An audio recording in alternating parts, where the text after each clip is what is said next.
it gives everyone a chance to get in. This is our final Council on Middle East Studies colloquium talk for the spring semester of 2021. My name is Jonathan Wyrtzen. I'm the acting chair of the CMES, and it's been a wonderful pleasure to be able to have a great slate of speakers, and also, given that we can do these Zoom webinars, to be able to welcome an audience from near and very far that we don't usually get to have. And it's been a really great a series covering different topics across the region. Today, before we get started, I just wanted to take a moment to just have a period of silence, and this is also at the request of our speaker today, to just acknowledge the COVID crisis and just the kind of catastrophe that is happening in India, with the numbers of both infections and thousands that are in the daily death toll there. So we're going to just take one moment of silence to acknowledge that.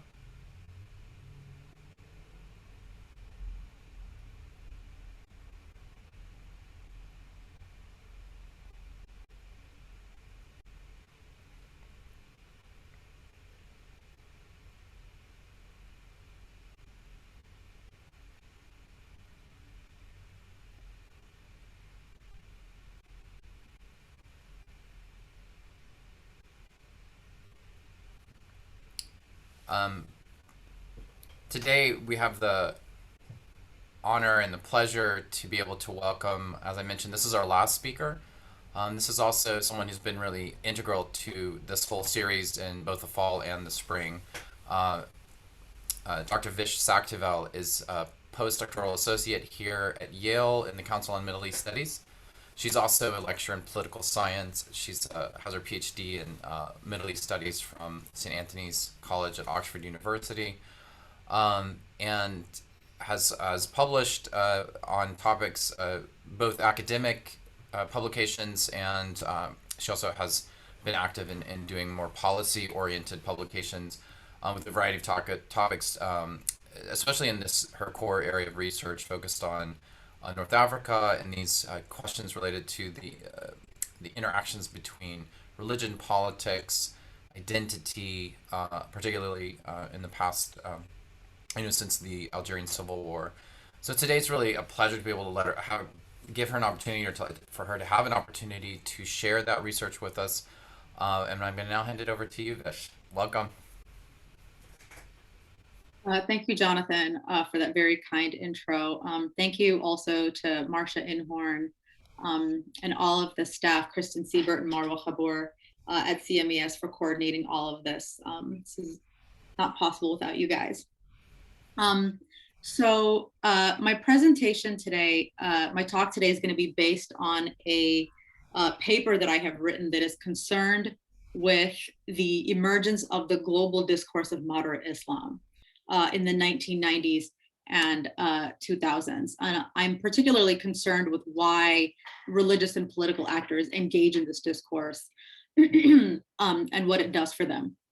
But before proceeding further, I just want to give you a quick example that might be familiar to many of you of what I mean by this discourse of moderate Islam from one of its prominent proponents, former Secretary of State John Kerry, and I'll read the quote.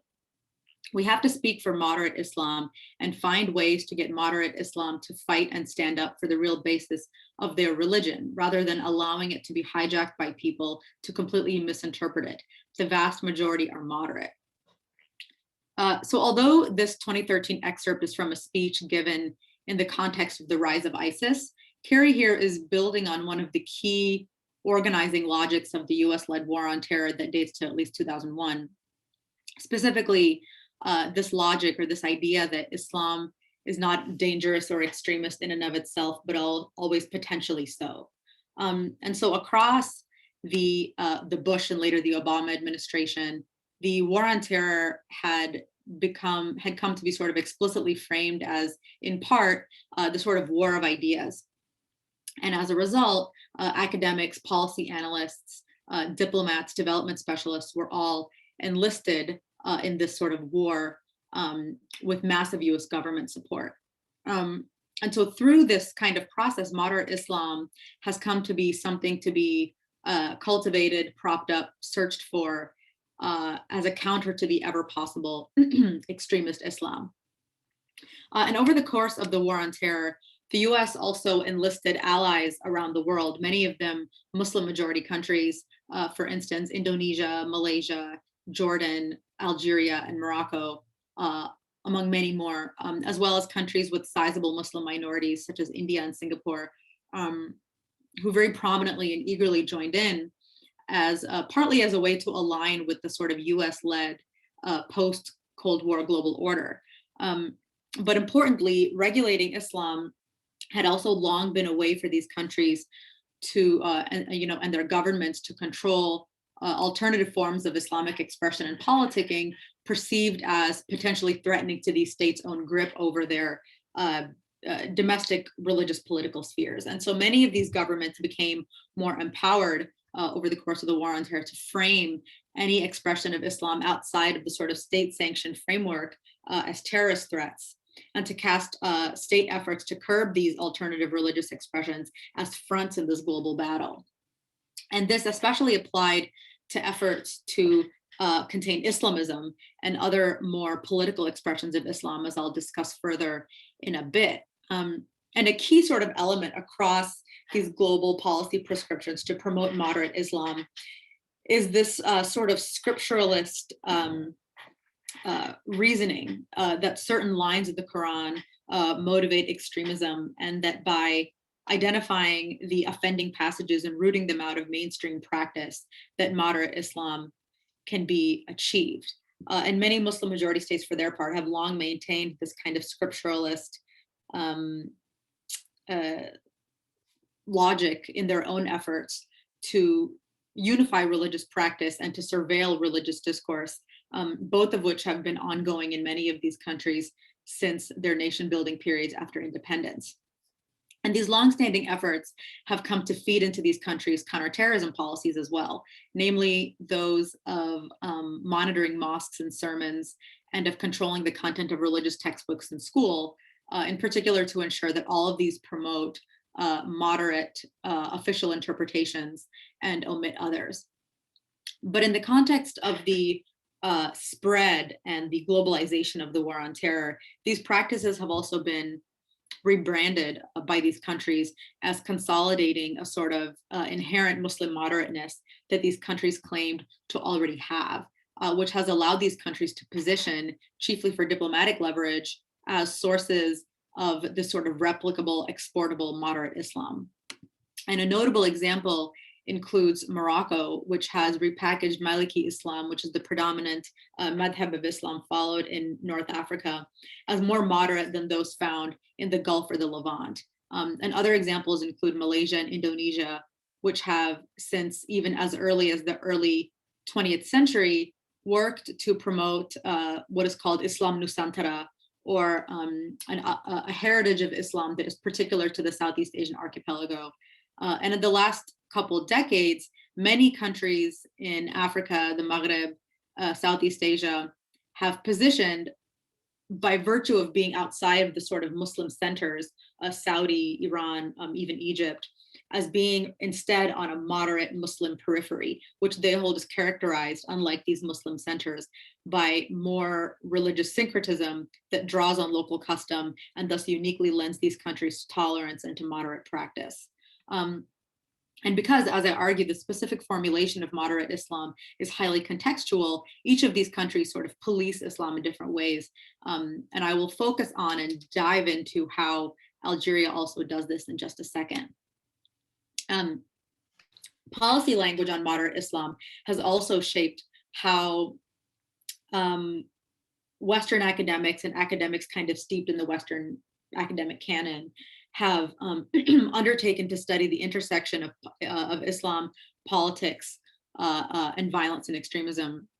And this has meant an increased wedding of, in part, an increased wedding of Islamic studies to security studies, and in particular, a new tendency within Islamic studies that is focused on identifying lines and sections of the Quran that presumably explain or justify so-called jihadism.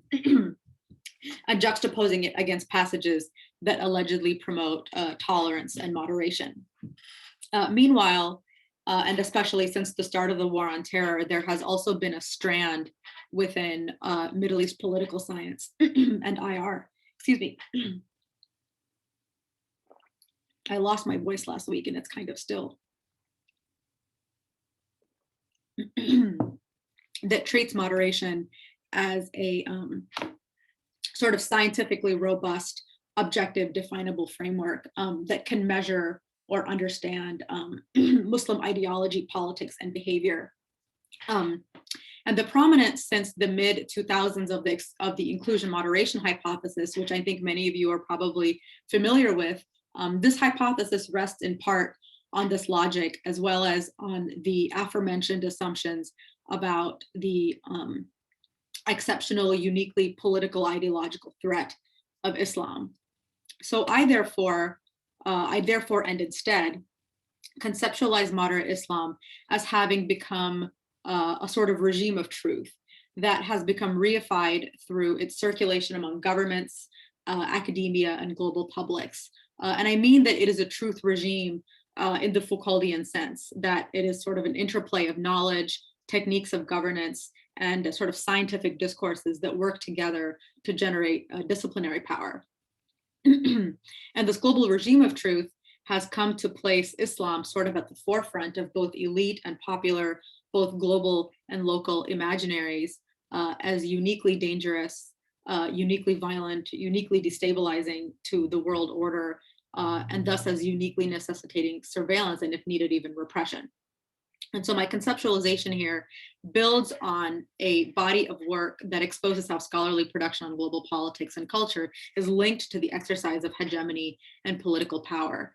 We all know, for instance, Edward Said's foundational study on Orientalism, which showed how the epistemologies kind of guiding academic scholarship on the Middle East has been linked to colonial ideologies.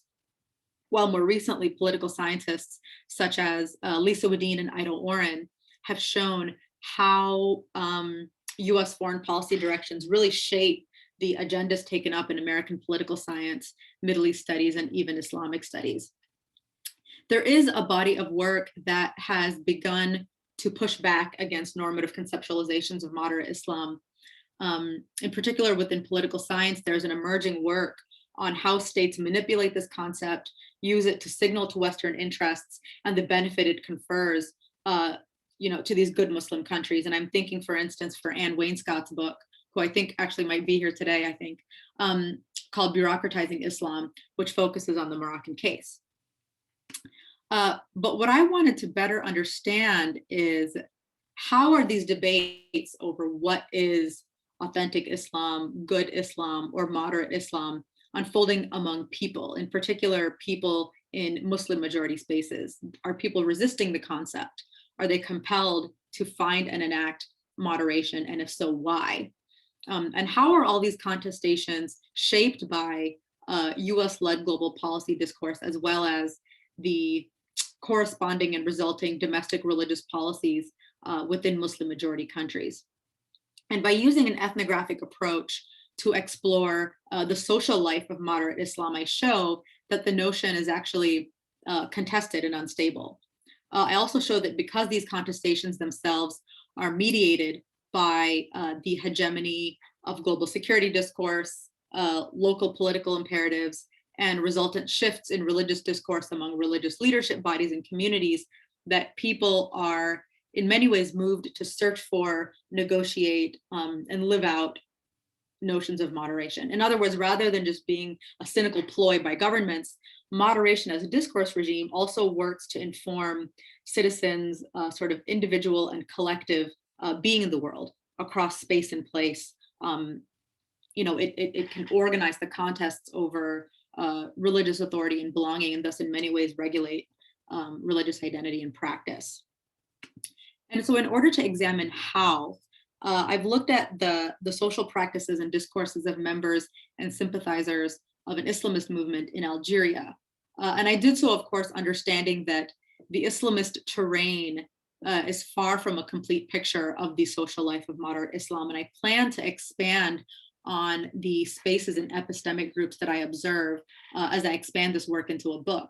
But for the purposes of this paper, Islamist spaces have come to be analytically useful, in particular because Islamists, in the context of the war on terror and its enlistment of Muslim majority states as arbiters of moderate Islam, have put Islamists under particular scrutiny as potential proponents of immoderate Islam, which of course is in part because Islamism has been one of the most pervasive and well-organized avenues for opposition to autocratic government in the Middle East, and in particular to these governments' official religious frameworks. And this dynamic is certainly apparent in Algeria, where the 1990 civil war between the state and armed Islamist insurgents has really empowered the Algerian government to redouble its efforts to wield this concept of moderation strategically against Islamism and Islamists. And I'll quickly provide some context on the religious politics emerging from Algeria's conflict before I discuss my data in more detail. So the civil war began in 1992 when Algeria's army generals canceled the electoral victory of the now defunct Islamist party, the Islamic Salvation Front, FIS, or the FIS. And I'll be referring to this group as the FIS throughout my talk. Until then, a large part of the FIS campaign had rested on this narrative that Algeria's widespread hardship at the time in the late 1980s was the result of the state's betrayal of the Islamic ideals of the War of Independence. And so the FIS claimed to be the truer progeny of the anti-colonial revolution. And this discourse was, of course, a huge trespass on the languages and symbolism that the state had historically relied on for its legitimacy. So once the war began, the state supplemented its military efforts with propaganda to kind of sully the FIS brand. And as a result of this, soon the label of Islamist came to be used as a blanket term that conflated the entirety of the FIS with the violent insurgents. And the state was really able to also mobilize collective trauma from the period to really cast Islamists as the sole aggressors. And all of this dovetailed very nicely for the Algerian state with the yet globalizing war on terror. The Algerian Civil War ended in 2002, approximately, which kind of coincides in timeline with the start of the war on terror. And so as Algeria sought Western allies' diplomatic and moral support for its own version of the conflict narrative, it was helped along by its own enlistment in the war on terror, where it positioned its own war on Islamism as part of global counterterrorism. And of course, in turn, as I mentioned, Western powers, for their part, seeking to supplement hard power and military efforts in countering terror, encouraged this type of promotion of moderate Muslim voices. Meanwhile, however, there were also Islamist parties that maintained allegiance to the Algerian state throughout the civil war. And one of these parties, the Movement for a Society of Peace, or the MSP, and I'll refer to this group as the MSP throughout my talk, has survived to become the country's largest single Islamist movement. And so the MSP and its followers were the main focus of my fieldwork in Algeria, and they will feature prominently in the data that I'll be presenting today. So to give a very short background on this group before I present my ethnographic data, the MSP was founded in December 1990, soon after Algeria's short-lived political opening, by a small group of religious activists with ties to the Egyptian Muslim Brotherhood. In the early days, the MSP sought to establish itself as Algeria's branch of the Muslim Brotherhood, although it has relaxed its reference to the relationship in recent years in response to the shifting religious politics within Algeria, as well as the fluctuating treatment and relationship and reputation of the Muslim Brotherhood more globally. And as well, the civil war environment that I just described, into which the MSP was directly born, really shaped its discourses on moderation, in that though the FIS had kind of eclipsed it within the Islamist sphere within Algeria through the 80s, the MSP could, during and after the Civil War, really exploit the FIS's disrepute to assert itself as the inverse. So MSP founders recast their movement's tenet of tadarruj, or gradualism, for example, as being a foil to the FIS's revolutionarism. thereby positioning the MSP as a sort of moderate alternative to the extremist feast. And this kind of competitive dynamic is, of course, observable in many parts of the Middle East and Asia. And in these efforts to present a sort of an anti-feast, the MSP would, over the years, in particularly the early 2000s after the Civil War wound down, relax its labeling as an Islamic party, instead claiming Islam merely as a reference or as their history. So in my work, I analyze several ethnographic observations of members and leaders in the MSP to explore two interrelated questions. The first is, how do Islamist movements navigate globalizing and hegemonic definitions of moderation and forge their own within public discourse? And in turn, how do movement members, in the context of these debates on moderation, articulate their identities as activists, as loyal Algerian citizens, as pious persons, and how do these sort of animate their goals? But for the sake of time and scope, I'll be presenting just 3 or 4 observations. And these observations are drawn from iterative multi-sided participant observations and interviews that I conducted over a total of 3 years. I interviewed MSP leadership in the capital Algiers, and I attended also official events and tracked public statements made online and in the media. I relied chiefly, however, on prolonged immersion with members and sympathizers in the town of Blida, which is the MSP's birthplace and spiritual capital, where I attended commemoration ceremonies, youth leadership trainings, study circles, and various other meetings. And so analyzed together, my observations demonstrate the different ways that different MSP members, including those at the base of the movement, and other Algerians from other walks of life, engage in the polemics and the polemics of social and religious belonging through this idea of moderation. How do they define it? Who do they expect it from? And why? And so this is the outline for the remainder of my talk today. I've already discussed the context of Algeria and how I conceptualize moderate Islam. And I'll now be presenting 3 sort of sites of moderate Islam discourse. And the first example that I want to give is a more demonstrative example of how the Algerian state takes up this discourse of i'tidal, of moderation, because it does inform the MSP's official self-presentations and platforms, and also shapes how Islamist members construct movement identity. So here's an example of the Algerian government's moderate Islam discourse, and this is a screenshot of the promotional video from the Algerian Religious Affairs Ministry for the new Great Mosque of Algiers, which is a multi-year mega project aimed at building the largest mosque in Africa and the tallest minaret outside of Mecca.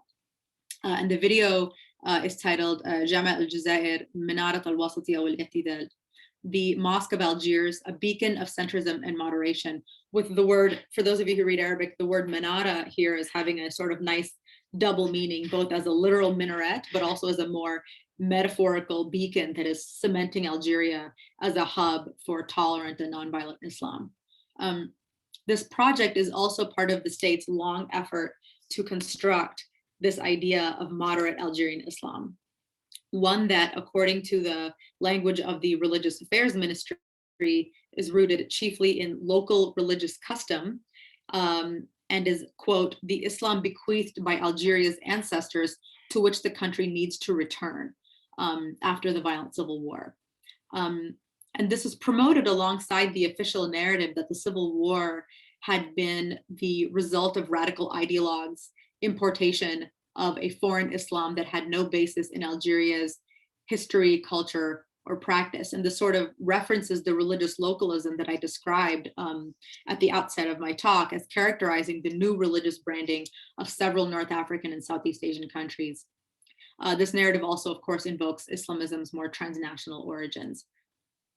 And so through this type of language over time, articulated here in this example, also through spectacle, foreign Islam has thus been implicitly linked to non-moderation, while Algerian Islam, in all of its kind of ambiguities, has been rendered synonymous with moderation. And the state, of course, has positioned itself as the only legitimate broker of moderation, of moderate Algerian Islam, and the Algiers Mosque Project, as this kind of massive architectural spectacle whose minaret now dominates the Algiers city skyline, is really meant to instantiate this authority. And so we can kind of see from this how moderation becomes a hegemonic discourse in Algeria. It's transformed into this kind of linchpin of social and political legitimacy. And so Islamists understand that where they are situated in these binaries of moderate, radical, Algerian Islam, foreign Islam, national, anti-national, can either help their popular longevity or really get them cast out of the boundaries of national belonging, right? So for this next section, I want to discuss how does the MSP navigate globalizing and hegemonic definitions of moderation and forge their own within public discourse. This is the preamble of the party's charter, which, as we see, enshrines the idea of moderateness into its political program. It reads, the movement for a society of peace, which was born out of the womb of the Algerian people and their suffering, has contributed since the early years to building the Algerian state, and within a strategic framework of centrism and moderation, and relying on the Islamic reference common among all Algerians. So here we see the MSP relating the tenet of centrism and moderation to Algerian nationalism. The MSP is defining moderation as a commitment to a specific form of Islam that is common to all Algerians, rather than some unspecified alternative form or practice of Islam. And it continues, the movement has contributed to the long, noble struggle to refute those threatening to divide the nation, and it has courageously confronted advocates of sedition and partition. The movement has offered convoys of martyrs from among its finest men and women. So all this language here is really an implicit reference to the Civil War. Here, the party is defining itself as moderate by virtue of its self-proclaimed role as a protector of Algeria from the advocates of sedition. And this makes sense if we recall that the MSP aligned itself with the state against the FIS and the Islamist insurgents during the Civil War. And so here, its role as a savior of Algeria is what constitutes its own moderate stance in the Civil War. Something else that is also notable here is how it positions itself as among Algeria's martyrs. Martyrdom status is one of the ultimate nationalist honors in Algeria, and it's rooted in the almost mythical narrative of Algeria's war of independence against France. And so it's used here by the MSP to once again articulate moderateness through a nationalist belonging.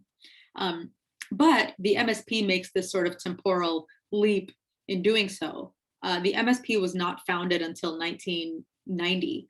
And its earliest stirrings were kind of in the early 80s. So it certainly did not participate in the independence war. However, where some members of the MSP were among the many civilians killed in the 1990 Civil War, they were cast by the movement as part of a second wave of nationalist martyrdom.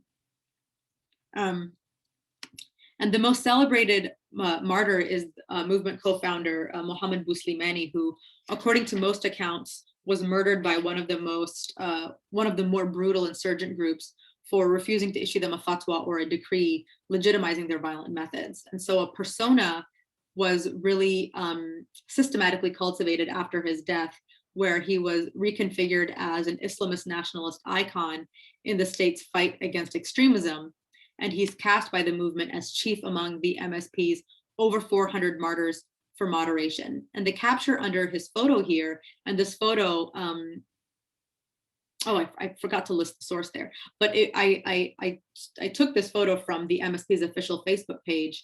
And so the caption under this photo here says, November 1st, 1954, God bless our righteous martyrs.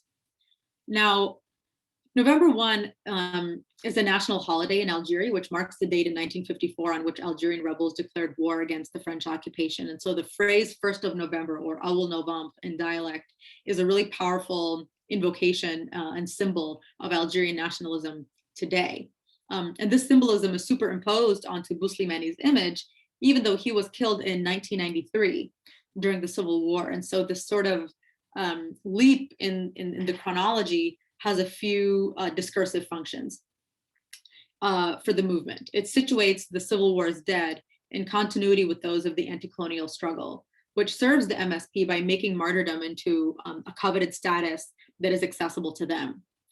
It also puts the Islamist Buslimani on the side of the nationalist freedom fighters, while putting the insurgents who killed him, albeit Islamists, as equal to the types of foreign interlopers that the French are cast as having been. And the MSP holds these very visible and public annual commemorations for Buslimani's death. And I had the privilege of being able to attend one of these commemorations where the speeches that I observed used languages such as moderate Algerian, moderate nationalist, moderate not imported, listed consecutively as if their equivalents should be intuitive to audience members. And the vocabulary in these speeches really invoked independence war era notions of sacrifice, patriotism, duty, heroism, and resistance to foreign assaults on Algeria. One MSP leader called Buslimani the symbol of Algerian unity and a nationalist who rejected violence and fitna. Another speaker stated that Buslimani died for the sake of Islam, for Algeria and her sons, for the sake of real Islam, not the imported ideas that created the problems of the time of terror, aka the Civil War. And as Islamists, the MSP had to uniquely contend, as I've described, with the sort of nationalist state versus imported Islamist binary through which the conflict has been cast. And what we see here is that instead of rejecting outright the premise that Islamism is external to Algerian identity or as a necessarily anti-national tendency, the MSP uses these binaries to position itself as on the correct side. The MSP, it adopts state discourse to frame itself as a seamless part in all of its martyrdom and sacrifice of the Algerian Islam that is now rooted in the country's intersecting religious and revolutionary past. But something which I also observed, which I'm going to get into and that I want to alert you to, is even as these speakers speak with such conviction about moderation and moderate Islam, and in articulating these, they really conspicuously reproduce these global projects of securitization. These same people can be observed really struggling over the concept, over what it means to be moderate, of whom is moderation expected, and who are the religious figures or authorities or bodies who can rightfully adjudicate on these questions. And for example, this person is Abdelrazak Mokri. He is the MSP's current president since 2012. And in a 2014 internal movement memo entitled Al-Wasatiyya fi Siyasa, Centrism in Politics, Mokri repurposes the term extremist as instead defining the regime and its what he calls its intolerance. He says, for the regime, anyone who opposes it is thus against the Algerian state and the National People's Army, and therefore is a traitor, an anti-nationalist, and perhaps a foreign agent. The strategy has long been used by autocrats to dominate government and monopolize power.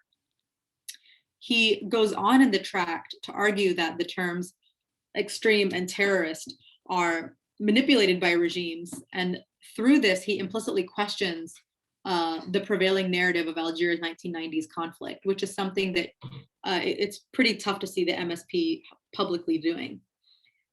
He then goes on in the tract to hint at the state's role in the insurgent violence of the 1990s, stating, hinting at false flag attacks, stating that autocratic regimes benefit from terrorism and have incentives to sustain terrorist threats against them, and that Algeria's religious activists are casualties of this.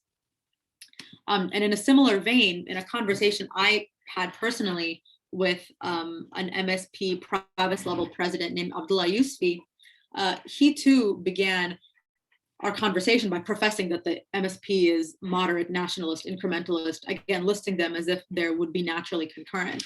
And when I raised President Mokri's memo in response to this, he agreed and expressed his own misgivings that this moderation extremism binary could be a rhetorical weapon. And he said, The socialist and communist tendencies have also had violent movements. Why don't we talk about them? It's on purpose, bil'ani.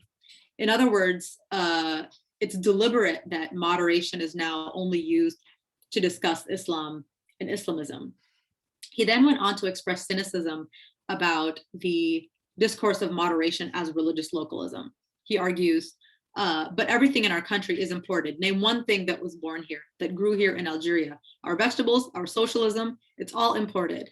It's a way to limit us. It's a way to limit us.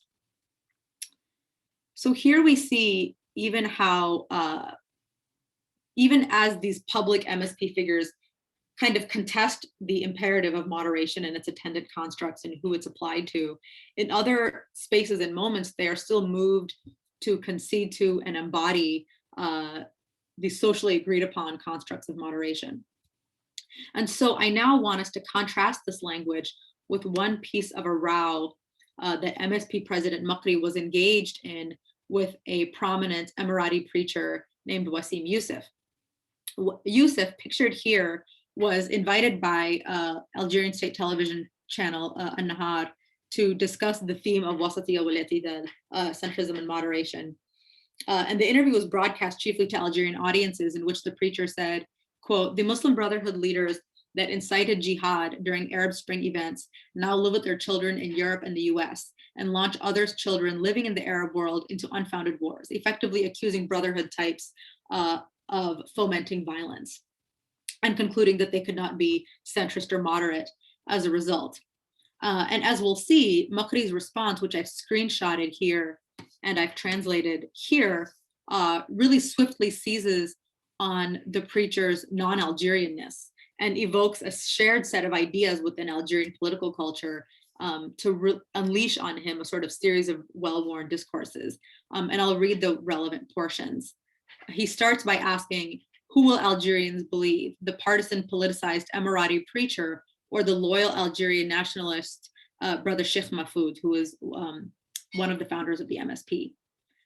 He then says, this partisan preacher doesn't know that Sheikh Mahfoud Nahnah, who lived and died a brother, stood tall against extremism and terrorism of every type and lost 400 martyrs. He then says, for he, referring now to the Emirati preacher, works on behalf of his masters in the Emirates and the Arab East. Let our Algeria be far from their problems. We don't want to import Eastern fitna. So Makri is doing a number of things here. He questions Yusuf's qualifications in discussing moderation based on the very trope that the MSP itself often contends with, that he hails from a region that, he hails from an inherently immoderate region of the Middle East. Makri presents Algerianness as being in exclusive opposition to Arab Easternness, villainizing it as exporting Eastern fitna that will imperil their Algeria. He makes Yusuf into an anti-national outsider and situates him in direct dichotomy to himself and the MSP. And Yusuf's otherwise unremarkable characteristics, like Emirati, Eastern, are really spun to engender a jaundiced view of his positionality, like having masters in the Arab East, which is really in very sharp contrast to the positive and noble ones assigned to Algerian Muslims and the MSP more specifically as loyal Algerian nationalists who stand tall against extremism, who lost martyrs, and who protect the nation from imported Eastern discord. So, you know, that Yusuf is from the Arab East is enough for Makri to disqualify him from this set of virtues that constitute moderation. And the languages that he uses and the ideas that he references here are somewhat distinct from those of his internal party memo that we just read, where he's querying the politics around moderation. Rather, here in this very public display, you know, it's on Facebook, it's geared at a wide audience beyond just the movement base. The concepts Makri uses to frame this post publicly sort of appropriate, confirm, and position the MSP within this broader discursive phenomenon where martyrdom, religious localism, religious indigeneity, and nationalism affirm one's moderation because they affirm one's Algerianness. And so I'm finally now going to share some of the tensions and debates around moderation that are occurring at the base of the movement. And I'll share one such observation, which I sat in on. It's an MSP group study session, which is called a halqa, which are pedagogical sessions designed for youth to debate religious issues of the day and study the Quran. And the conversation began with members discussing what distinguished the MSP as moderate from the allegedly immoderate FIS. And recall that FIS is the Islamist group whose dissolution precipitated the Algerian Civil War. Member 2 starts, he says, simple, the FIS were violent. But not all of them were violent. It wasn't the whole party. The non-violent ones should have tried to stop the violent ideas. So we see a hint of some reproduction of global security discourse here, especially of the notion that it could be a duty of moderate Muslims to regulate non-moderates. This idea that Muslim actors, religious actors may have a role in policing Islam and policing other Muslims. This conversation evolved into how participation in elections is an expression of nationalism and that this nationalism instantiates the MSP's moderation. Number 3 begins. Because we reject violence, that's it, because we are nationalists. The party, the MSP, was made to stop the country from collapse. He's referring to the founding of the party during the Civil War. It was a movement of just a few people, but they made it into a party and participated in elections to stabilize the country. It was not the time for opposition. This quickly sort of morphed into a heated debate about what led the FIS to violence in the 1990s and whether violence is indeed bad in categorical terms. As I'll show, member number 1 in particular advances these doubts to which the others respond. Number 2 begins. I don't know, maybe we could have been violent. Anyone in their place maybe could have been violent, but this is exactly why we must take Buslimani as an example, and of course the Prophet. Peace is the only way, could have stopped them. Peace is the only way for us, not for the state, for the doula. He then turns to me in the first sort of explicit acknowledgement of my presence. He continues, Vish, don't misunderstand me. I am moderate, but I'm saying this to get us to think deeper. In certain cases, people are pushed too much. Even the FLN used violence, fed up with how the French humiliated us. Okay, let us choose another subject before Vish goes and tells Obama that we are terrorists. So while what we see here is that while in some respects they're kind of anchored to party directives, we also see these members adapting and distilling them in ways that make personal sense and also make agreeable the positions they feel themselves to be occupying in national and global imaginaries.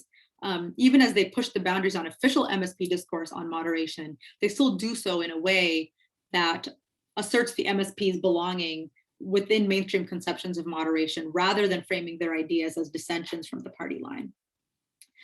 The last line of dialogue is particularly telling to me for another reason. We see member number 3 speaking directly to the ideas that he believes an American interlocutor would have about Islamists.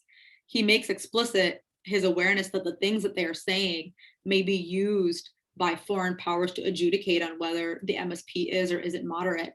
And he also seems to be signaling to an overly forthcoming member 1 to be more discreet, to be more aware. And this is probably stemming from an understanding of the hegemonic role that American foreign policy has had in the cultivation of the moderate extreme binary with which they're now contending. What's interesting about member 1 here is that he is moved to present himself to me as moderate, even as he interrogates the very logic of the idea and is asking who has the power to these labels and over whom.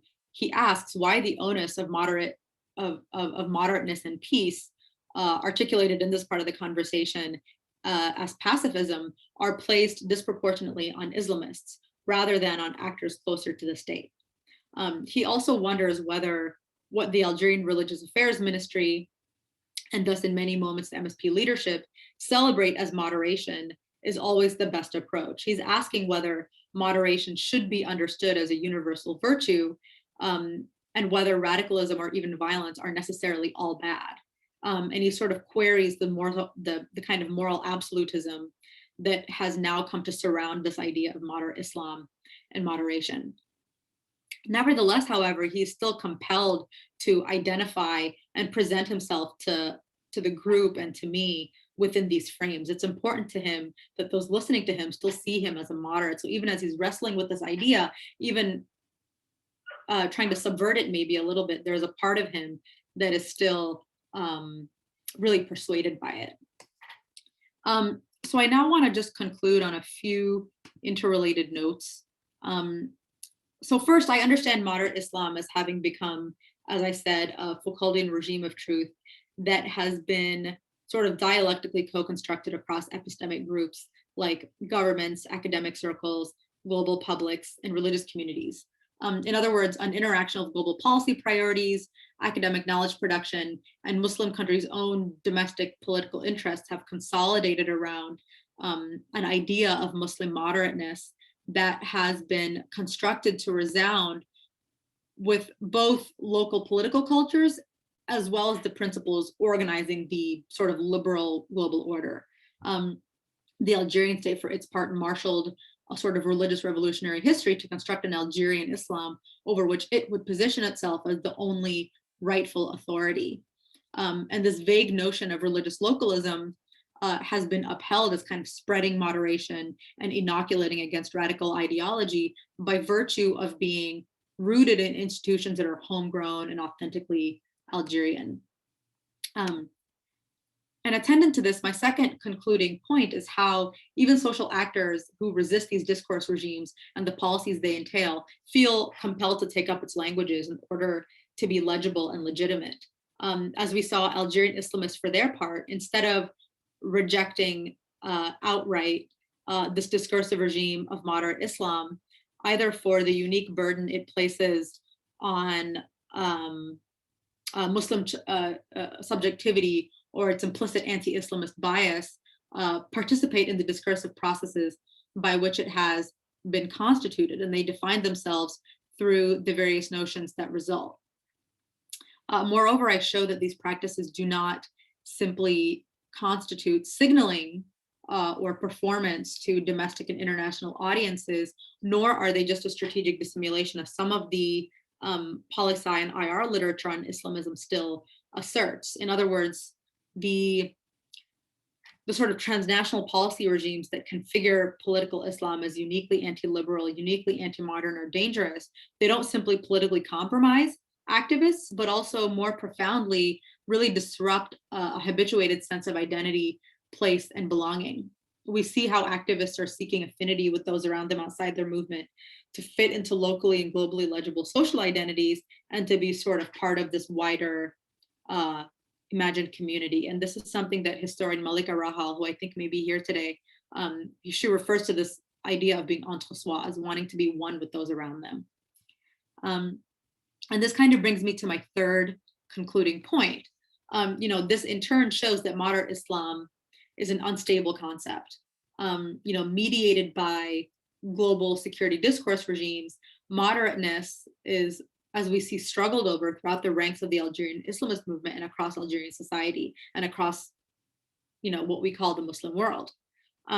Because it is an object of contest, Algerians do not necessarily agree on what moderate Islam means or looks like. And in fact, competing tendencies will define it in diametric opposition, claim it in exclusivist terms, and really weaponize it against political rivals. And so being in this way sort of subjective and imagined and really bereft of any specifiable meaning, moderate Islam becomes a sort of classic floating signifier. It's this intentionally open and ambiguous concept with meanings that are fluid and elusive. But because it is continually reconstituted through discourse, debate, and conflict, its inherent contradictions are what allow symbolic thought to operate. It's what makes moderation so unanimous in its value and its significance at all. And so finally, through all this, I'd like to invite us to rethink how moderate Islam can be talked about and treated in academia, especially. Right now, I would say it's studied predominantly within a thread in political science, a particular thread in poli-sci that looks at how or whether religious political actors, namely Islamists, can moderate. This body of work has variously defined moderation as the accommodation of competitive politics, as commitments to the rules of the game, or as the abandonment of contentious action. But these definitions fall analytically short in several ways. These definitions implicitly recenter the state as the direction or standard towards which one moderates. And it really, again, levies the expectation uniquely on Islamists. And it seems to me that scholarship overwhelmingly views Islamist moderation as desirable because it affirms the sort of liberal political order in which its production is situated.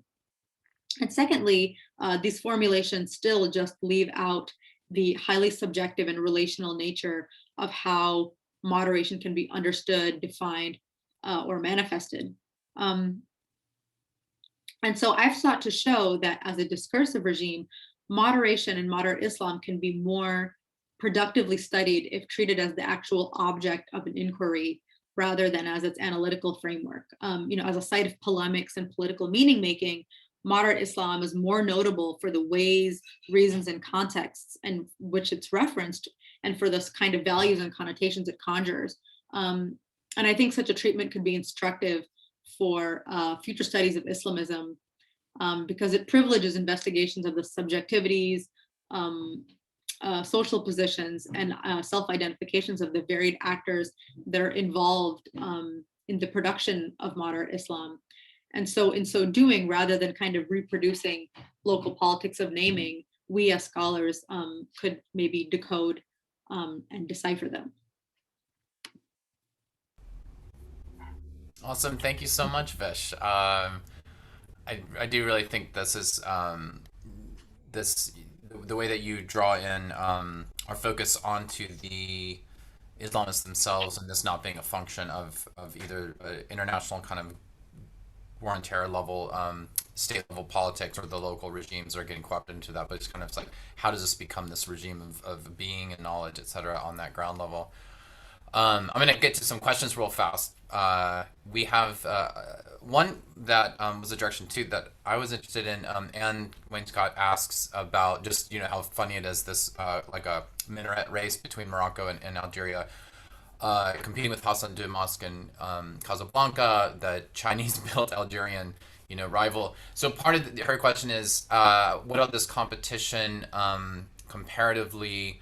On one side, I guess maybe if you could speak comparatively to the Moroccan Islamist side, but she's asking also about the Algerian state and positioning itself vis-a-vis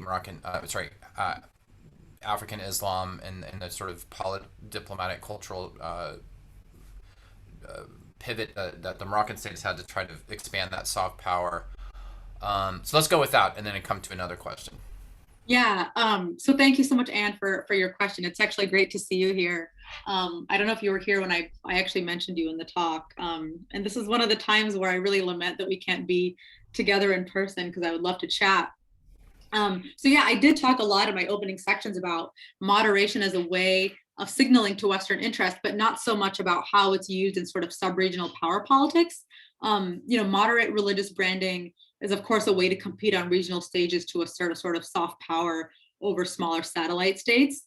And Algeria, for its own part, has long been the sort of military behemoth in the Maghreb and Sahel, and has really doubled down on its religious cultural diplomacy in the region since the rival Morocco began, in recent, in the last decade, to make its own soft power, overtures to their neighbors. And both countries really deploy the moderate Islam of their respective brands, both of which draw on the Maliki school of jurisprudence, and both of them draw on these shared trans-regional Sufi networks, both as conduits of this branded moderation, and also to establish spiritual cultural affinity with counterparts in the Sahel, as well as, as a basis for its cultural kinship and benefactions to smaller Sahel neighbors. And both of these countries are competing for a political economic foothold in Africa, especially in the Sahel. And so, as you know, establishing religious affinity can kind of help this along. And these kinds of power competitions, you can find them in subregions around the globe. And as to the question of whether it's merely performance, this question I think comes up in my work a lot, this question of asking whether it's a performance or whether it's something that's more authentic. And I think it's really difficult to disentangle the performance from the authenticity, because even while something may be a performance on a diplomatic stage, there are a lot of resources that are being devoted to this idea of i'tidal, of moderation. And as I mentioned, people are truly moved to find and search for moderation, not just Islamists, but Algerians from all walks of life. Yeah, so I don't know if that kind of answers Anne's question. And now, next one is, I think, out of that last bit of your conclusion, which is, are you, thinking of the way that we've had a terrorism studies industry that's been generated? Anne's asking, are we headed for a moderate Islam mafia, aka a community of scholars who frame themselves as experts in moderate Islam? Or is that already sort of happening, I guess? Yeah, are we headed for moderate Islam mafia, aka community of scholars? I think this is probably, is there a kind of, Certainly. is there created a sort of incentive structure in which you generate, I mean, it is in some ways, this is countering violent extremism. Is this a kind of 2.0 or a 3.0 or something that, how would you respond to I that? think, yes, and I think actually in many ways, I think for better or worse, American poli-sci is kind of moving away, is kind of pivoting away from being focused on the Middle East. And I think that's largely because US foreign policy interests are pivoting away, but that doesn't really alter the fact that people in the region continue to live with the consequences of these policies and of these discourses of moderate Islam. So I actually do wonder if we may not be moving away. I don't know if we're moving away from moderate Islam as a paradigm by which to understand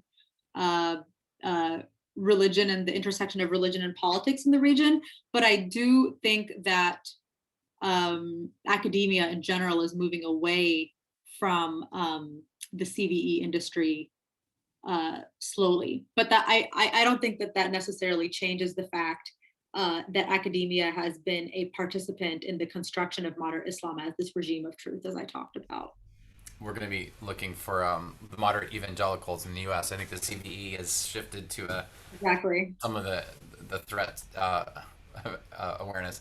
One last question. I was wondering if we could bring it back to Algeria, and you could comment on the Hirak movement, on the past couple of years and transformations that you see there, and what kind of stories happening with the work that you're doing. Yeah, so the Hirak movement was really interesting because in many ways the contestations over the ownership over Islam as the sort of public thing that people can own was really reconfigured through the Hirak space. Hirak was very successful vis-a-vis past movements in reclaiming ownership over the varied modes of Algerianness that I mentioned throughout my talk, at reclaiming these modes from the state, including notions of patriotism, civic duty, and nationalism. And Hirak became so symbolically powerful and so much more politically legitimate than any party or than the state that it became kind of an arbiter of religious legitimacy in any way, in many ways. And politicians still refer to the movement as the blessed Hirak, right? So Hirak is kind of this immutable thing that is not to be insulted. And one of the notable discourses of the Hirak movement was that protest is a tool of the dispossessed. So it became in the sort of popular unanimity that Hirak came to have, that to be a protester is to be of the people and is to embody Algerianness. And so the inverse of this, abstinence from protest, was seen in Hirak, at least at the height of the movement in 2019, as kind of anomalous, suspect, and even un-Algerian. And so to be among the pouvoir, to be among the power, was to be the dispossessor and the anti-patriot who has pillaged Algeria and not fulfilled the values of the War of Independence. So for a party like the MSP, as protesters arbitrate, who are the people and who are the system, where they get situated in this dichotomy is also important. And so the MSP and its base have obviously self-located among the former.